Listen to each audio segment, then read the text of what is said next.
yaitu proses penilaian yang komprehensif untuk mengumpulkan dan mengevaluasi informasi mengenai performa anak sesuai dengan tahap perkembangan yang sedang dilalui oleh anak. Yang mana pada pelaksanaan asesmen ini dapat diamati oleh guru mengenai perkembangan sosial, emosional, fisik, dan juga intelektual. Pada asesmen perkembangan ini tidak hanya dilihat dari aspek perkembangannya saja, tapi juga memperhatikan berat badan, pemeriksaan kemampuan melihat, mendengar, refleks, dan mengobservasi kemampuan anak dalam berhubungan dengan orang tuanya. Asesmen pembelajaran anak usia dini yaitu proses penilaian yang dilakukan oleh guru yang bertujuan untuk mengumpulkan data atau bukti-bukti perkembangan dan hasil belajar yang berkaitan dengan perkembangan anak, tidak hanya mengukur keberhasilan anak dalam belajar, tetapi juga kepuasan orang tua terhadap kemajuan dan pencapaian anak dalam belajarnya. Evaluasi perkembangan anak merupakan salah satu komponen penting dalam pelaksanaan program pendidikan PAUD. Evaluasi perkembangan tidak hanya bermanfaat sebagai dasar membuat perencanaan pembelajaran, namun juga dapat membantu pendidik untuk melihat perkembangan anak dan membantu pendidik untuk melaporkan perkembangan anak. Evaluasi pada anak usia dini meliputi kegiatan pengamatan, pencatatan, dan dokumentasi kegiatan yang dilakukan dari sejak anak datang ke sekolah hingga anak pulang.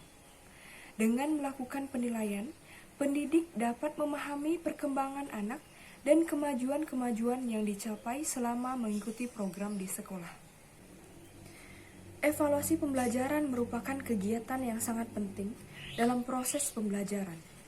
Kegiatan evaluasi berfungsi sebagai pemantau keberhasilan pengajaran dalam proses akhir belajar mengajar.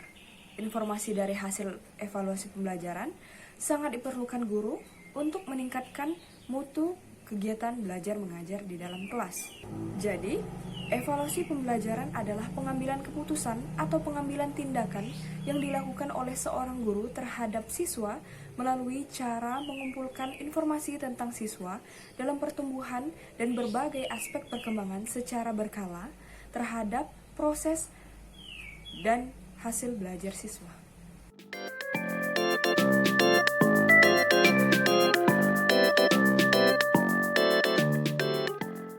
Yang pertama yaitu holistik, yang mana asesmen meliputi seluruh aspek perkembangan anak seperti aspek fisik motorik, sosial emosional, nilai agama dan moral, kognitif, bahasa, dan seni. Perkembangan anak pada aspek dipantau untuk mengetahui kelebihan, kelemahan, dan serta kebutuhan anak.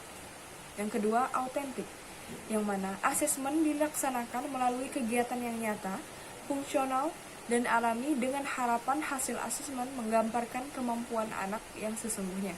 3. Kontinu, asesmen yang dilakukan secara kontinu setiap saat anak melakukan kegiatan harian atau mingguan tergantung kapan guru memandang saat yang tepat bagi anak untuk dilihat kemampuannya pada aspek tertentu.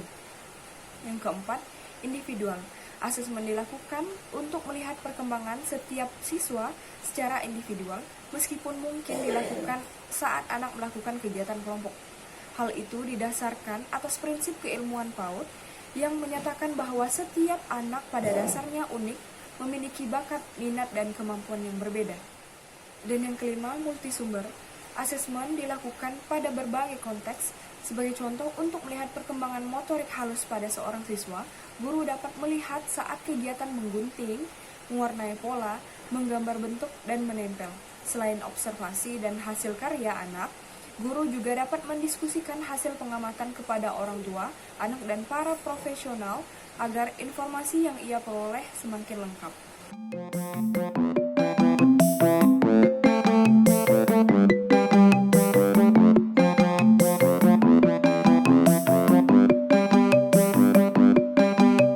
Standar tingkat pencapaian perkembangan anak meliputi aspek nilai agama dan moral, fisik motorik, kognitif, bahasa, sosial emosional, dan yang terakhir yaitu seni.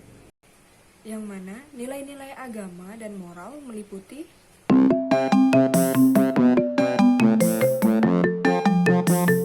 Selanjutnya, fisik motorik meliputi, kemudian kognitif meliputi, lalu bahasa yang meliputi, sosial emosional meliputi, dan yang terakhir, seni meliputi,